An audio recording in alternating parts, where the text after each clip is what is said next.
On a reçu un dossier assez fascinant d'un de nos éditeurs, un journaliste freelance. Et il nous décrit une situation que je pense beaucoup de gens connaissent. Ah oui, oui. Cette douleur, quasi existentielle, de passer des heures à retranscrire une interview. Le fameux calvaire de la transcription. Exactement. Il y avait une anecdote dans ces papiers que j'ai trouvé géniale. Un journaliste, à 23 heures, la veille du bouclage, au bord des larmes face à un enregistrement d'un politique qui parle comme une mitraillette. C'est une image très, très parlante. Et sa question, au fond, elle est simple. Est-ce que des outils comme Riverside Transcription, dont tout le monde parle en ce moment, c'est une solution miracle? Ou juste un gadget un peu surfait. Voilà. Pour y répondre, on a donc plongé dans tout ce qu'il nous a envoyé, un test technique, des témoignages de reporters, bref, de quoi démêler le vrai du faux. Bonjour à tous, pour cette analyse, je suis Léa. Et Michel, on est ravis de vous retrouver au nom de toute l'équipe des Mordus. Alors pour commencer, ce calvaire de la transcription. Au-delà de l'anecdote, il y a un chiffre qui m'a vraiment interpellé. Lequel? Un journaliste de la communauté qui a calculé économiser entre 4 et 5 heures par semaine avec un de ces outils. Par semaine. Oui. Sur un mois, ça fait 20 heures. C'est énorme. C'est presque 3 jours de travail par mois qui partaient en fumée. C'est ça. Du temps qui n'est pas passé à enquêter, à vérifier. C'est un vrai enjeu de productivité, pas juste de confort. Tout à fait.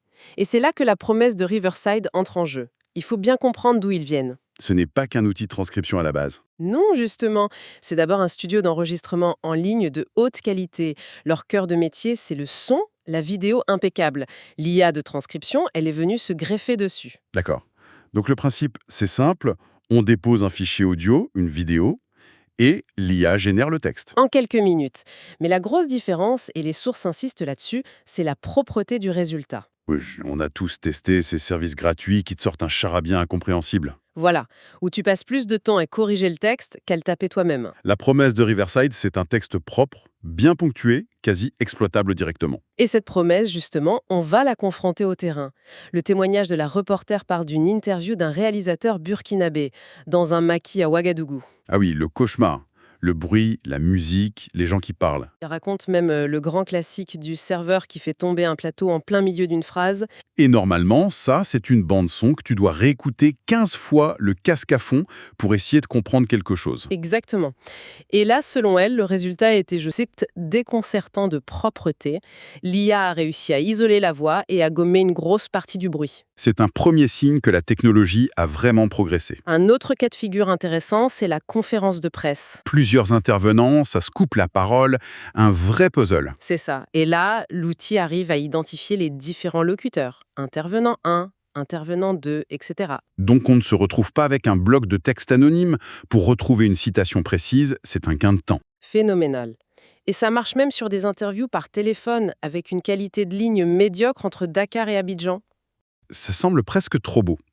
L'explication d'après les tests techniques viendrait du fait que l'IA a été entraînée sur des volumes énormes de données francophones très variées. Et ça nous amène à un point qui est crucial, la gestion des accents. Ah oui, beaucoup d'outils concurrents ont un français très parisien. Très standardisé.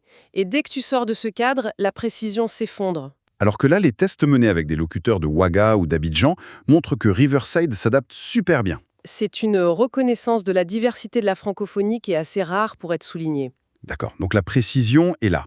Mais il y a d'autres fonctions qui apparemment changent la vie. Je pense à la recherche par mots-clés. Ah, ça c'est une révolution pour un journaliste d'investigation qui cherche le mot budget dans 20 heures d'interview. Il passe d'un travail d'archiviste à de l'analyse de données, Exactement. Et puis il y a les petits plus qui n'en sont pas vraiment. comme les eurodatages. Oui, les timestamps ultra précis. Ça peut paraître gadget, mais si un rédac chef te demande de vérifier une citation sensible, retrouver le passage audio en 5 secondes, c'est une sécurité incroyable. Sans parler des exports multiples, fichiers texte, mais aussi les fichiers de sous-titres, SRT, VTT. Pour un créateur de vidéos sur YouTube, c'est des heures de gagner. Rendre ces contenus accessibles devient quasi instantané. Bon, le tableau semble très positif pour l'instant, on comprend l'enthousiasme de certains. Oui, mais c'est là que ça devient intéressant. Parce que l'autre document, le fil de discussion sur le forum de créateurs, est beaucoup plus nuancé. C'est le moins qu'on puisse dire. Le premier point qui fâche et qui revient tout le temps, c'est le prix. Évidemment. Le nerf de la guerre. L'outil n'est pas gratuit. Et pour un freelance qui démarre, l'abonnement, ça représente un budget. Il y a un intervenant qui le dit très franchement, c'est un luxe que je ne peux pas me permettre. Et c'est un argument valable. Après, un autre propose un calcul. Il compare le coût de l'abonnement à ce qu'il facturerait pour faire le travail à la main. Et sa conclusion, c'est que si l'outil lui fait gagner 20 heures par mois et qu'il coûte l'équivalent de 2 heures de son travail, L'investissement est rentable. Mais ça ne marche que si on a un volume de travail régulier. c'est ça. Ce n'est pas un outil pour un usage occasionnel une fois tous les 3 mois. Non, clairement pas. D'ailleurs, petit conseil pratique qui vient du forum, pour les utilisateurs en Afrique francophone, bien vérifier les options de paiement, qui ne sont pas toujours les mêmes partout. Ok.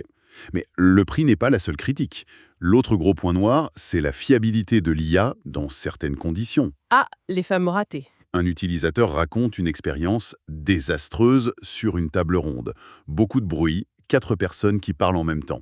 Le scénario catastrophe. Il dit qu'il a passé plus de temps à corriger, à réattribuer les phrases aux bonnes personnes, qu'à tout faire lui-même depuis le début. C'est la limite de la technologie actuelle. L'IA est super forte pour isoler une ou deux voix, mais quand tout s'entremêle, elle mélange les pinceaux. Donc la promesse du gain de temps s'effondre dans ce cas précis. Oui, une relecture de quelques minutes, c'est toujours nécessaire. Mais là, ça devient un travail de reconstruction. Et ça vaut aussi pour les sujets très pointus. Il citait des noms de personnages de manga ou du jargon de programmation. L'IA est bonne, mais elle n'est pas omnisciente. Donc, pour en revenir à la question de départ, miracle ou gadget, la réponse c'est entre les deux. Ce n'est pas un gadget, c'est clair, la technologie est solide. Mais ce n'est pas non plus une baguette magique qui remplace l'humain. C'est un assistant surpuissant, mais il a besoin d'un pilote. D'ailleurs, le forum mentionne quelques alternatives pour être complet. Oui, auteur.ai est souvent cité, moins cher. Mais moins bon sur les accents francophones apparemment. C'est ce qui ressort. Il y a aussi Descript, qui est décrit comme une usine à gaz. Beaucoup plus complet, mais aussi beaucoup plus complexe à prendre en main. Et Happy Scribe, qui est un bon compromis, mais avec une interface un peu moins intuitive. Donc si on résume, d'un côté, on a un outil rapide, précis, qui peut vraiment changer le quotidien des pros. Et de l'autre, un investissement non négligeable et des limites technologiques bien réelles quand les conditions audio sont mauvaises. Le verdict, si on doit en donner un, c'est que ça dépend totalement du profil. Pour un journaliste, un podcasteur qui fait des interviews en tête-à-tête régulièrement, C'est un game changer, comme on dit. sans aucun doute. D'ailleurs, nous, chez Les Mordus, on l'a adopté pour préparer nos analyses. C'est un gain de temps fou.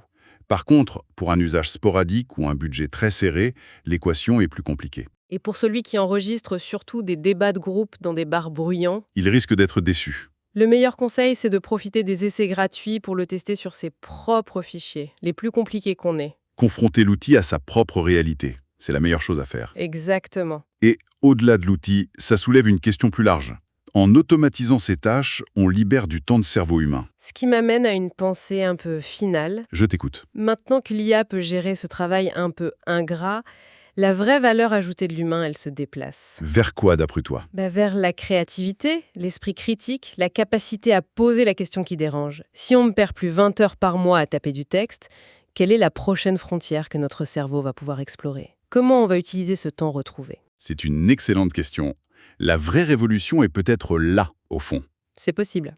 Pour résumer notre analyse en une phrase, Riverside Transcription est un outil puissant qui change la donne pour les professionnels, mais son coût et ses limites imposent de bien réfléchir à son usage avant de s'engager.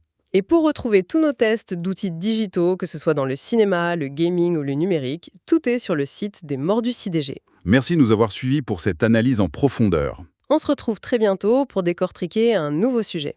À la prochaine!